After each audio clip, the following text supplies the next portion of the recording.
Happy Easter everyone. So in every Easter Sunday, naagid na biko, naagid na binignit, which is panagsabagi na mag-ikaisabagi ko makakaon ana sa isa ka tuig. Unya after that na ay niabot nga package nga gikan sa TikTok, which is that time nag buy one take one ang Belo whitening sunscreen ug ni order dayon ko.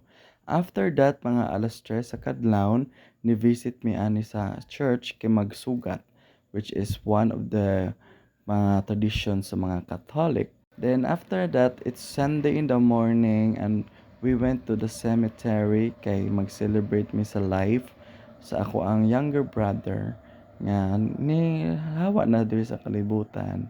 And this is also my younger sister greeting him a happy birthday. And that's all guys. Thank you for watching. Bye-bye. Blow na, duol, duol. Blow the candle.